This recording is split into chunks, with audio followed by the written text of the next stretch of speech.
Hey everyone, I want to teach you another song that is one of the most requested of my students. It's Clocks by Coldplay.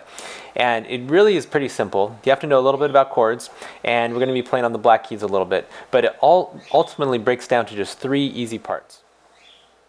Alright, so if you visit my website and see the web page for the Clocks tutorial, you can see the 3 parts I'm talking about. I call them Part A, Part B, and Part C. And Part A is the part that you think of, especially right at the beginning. And the right hand is really going to go through 3 chords. It's going to go through an E flat in first inversion, a B flat minor in second inversion, and then it's an F minor. It's going to be F minor over A, but we get the A in the bass in the left hand. And so it's just a nice F minor in the right hand. And those 3 chords are really the ones that we play through the entire song. And so the right hand goes like this. And then it goes to B flat minor, again, and F minor. Just like that. Now, if you look at the printout that I have on my website, you'll notice 2 things on the left hand. One, I have a bass pattern. It goes in D flat and A flat. And then when you put it together,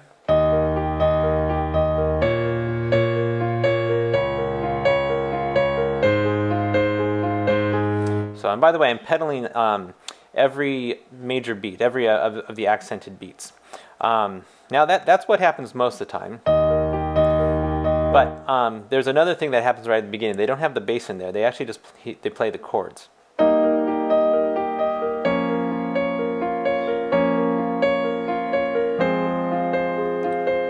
Okay, and so that's Part A. So give that a good practice, and then Part B looks like this. You move up, and the notes in the right hand are A flat, G, and then the bottom note of that pattern changes. Just one note, just like that. And again, this one normally has the bass part going, but then right at the end they play it without the bass and just the chords.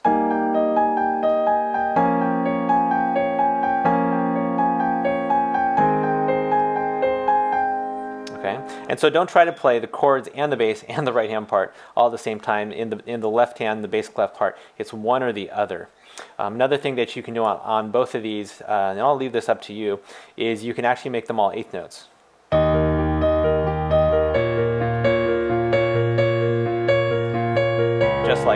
Just like the right hand there. Same thing up here.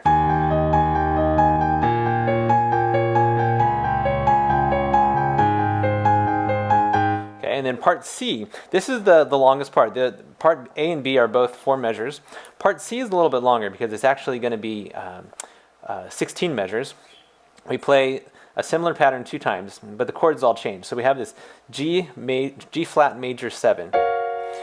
But of course we don't play the G flat up here, we play the G in the bass. And then D flat. And we do that 3 times through. And the thing to watch on this one is with your right hand, it's a real simple pattern of movement up here. You don't move very far. You go from the G flat major 7, your thumb moves down, but these 2 stay the same. And then when we get to the A flat, just the top 2 move down, and this one stays the same. So.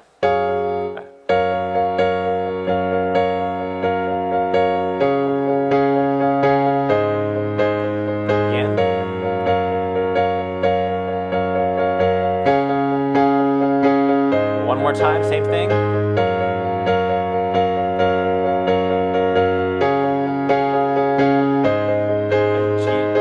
And then on the 4th time when we get there, we don't change chords. We just play that G major 7 for 4 measures. In the left hand, it does change a little bit. It moves up an octave every other measure.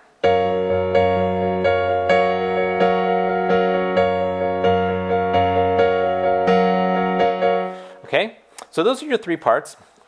And I also provide with a kind of a guide sheet for putting it all together.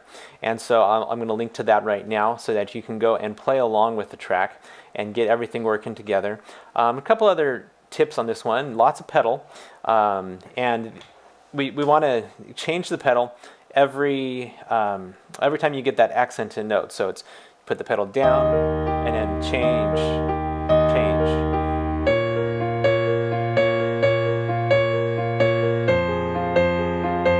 And so every time you get that accented note, you change. The other thing too, try to avoid using 5 on the top key up here. It's just kind of a weak finger, and it moves our hand kind of out of whack, so that it makes it harder to play, especially when you get up here. We want to use 4 on the top note instead of 5, because otherwise we're going 5, 4, 2, and that's just kind of awkward to get there. Plus we're playing really far into the black keys, or we're tempted to. But if we use 4, we can play a little bit more on the edges of the key.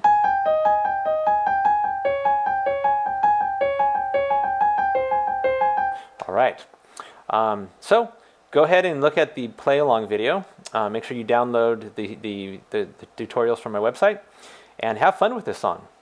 All right.